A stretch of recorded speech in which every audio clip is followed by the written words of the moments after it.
السلام علیکم ناظرین. د پاکستان وزیر اعظم هغه میاں شهباز شریف سے د افغانانو باره کې یو ډیره عجیبه او یو ظالمانه فیصله کړې ده. وغه دا ده چې فوري طور باندې دوی ویلي دي چې هغه افغانان څوک چې اے سی سی یعنی افغان سټیزن کارت چې دی هغه هولډرز دي، کوم چې مخکې پاکستان کې هغوی ته اجازت و، هغې د فوري طور باندې د اسلام آباد چې کوم کیپټل ټریټري ده د هغې نه او د راولپنډۍ دا چې کوم ریجن دی د پنډۍ د دې نه د فوري طور باندې دوی وویستلی شي، ریلوکیټ شي، یعنې دې علاقو نه د دوی وباسلی شي. او بله دا ده چې یا د واپس افغانستان ته دا ریپیټریټ کړي شي فوري طور باندې. او د دې سره هغه افغانان چې هغه دلته کې غیر قانوني یعنی هغوی باقاعده څه داسې اسناد یا دستاویزات نه لري، هغوی د هم فوري طور باندې افغانستان ته ولیږلی شي. دا په فیز 1 کې ویلي. بیا ورسره چې کوم د دویم فیز کې هغه افغانان چې هغه پی او آر کارت هولډر دي، یعنی پاکستان اوریجن دغه د ورسره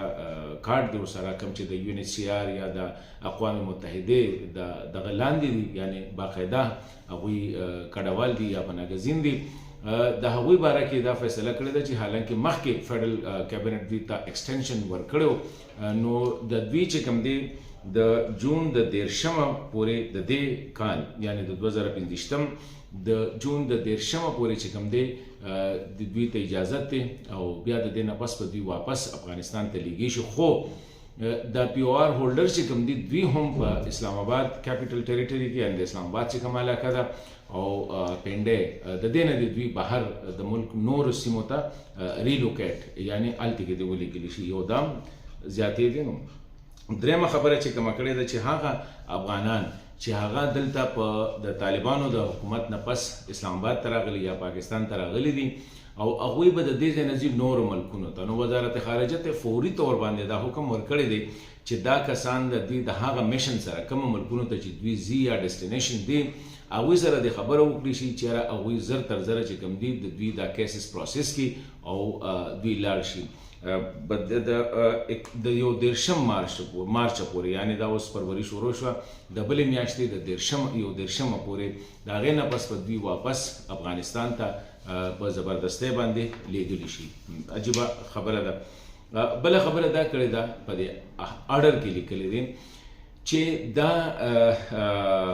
دغه چې کوم دی د بهر ویستلو دا پروسس چې کوم دی یا افغانستان ته لیږلو ده یا د اسلام آباد او د پنډۍ نه د دوی نورو علاقو ته لیږلو ده،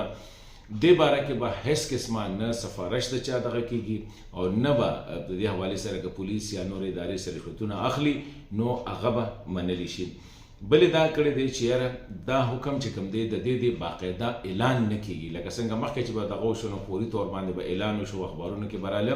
وي، د دې به باقاعده اعلان نه کړي، بس د پروسس تاسو شروع کړئ. دا پروسس چې کوم دی دا شروع کړئ. په دې حوالې سره بیا چې کوم انټیلیجنس ادارې دي په خاصه توګه آی ایس آی او انټیلیجنس بیرو د دواړو ته دا حکم ورکړی دی چې د وزارت داخله سره دی په دې حواله کوارډینیشن کوي او چې څومره کېدی شي چې دا پروسس چې کوم دی چې د اے سی سی هولډرز دي یا پی او آر هولډرز دي یا غیر قانوني دلته کې دي یا هغه خلک چې هغه نور ملکونو ته د هغوی کیسونه روان دي چې دې حوالې سره دا پروسس عملی شي. او دا ویلي دي چې هره هفته په دې حواله د وزیر اعظم ته دی د وزیر اعظم دفتر ته دی د اپډیټس نه به اطلاع راکړي، بلکې چې څومره د پروسس کېږي نو وزیر اعظم آفس په دې باندې خبرې. اوس دې کې خبره دا ده چې دې کې خو ډېر داسې دي افغان اے سی سی کارت هولډرز یا پی او آر کارت هولډرز چې کوم دي چې هغوی دلته کې ډېر ویل بزنسونه دي، چا دکانونه دي، د چا نور کاروبارونه دي. که موږ وګورو په اسلام آباد کې اکثر چې څونه تنورونه دي نو دا افغان سره دي، هوټلې چې کوم دي د چای والا خاص کر یا د نور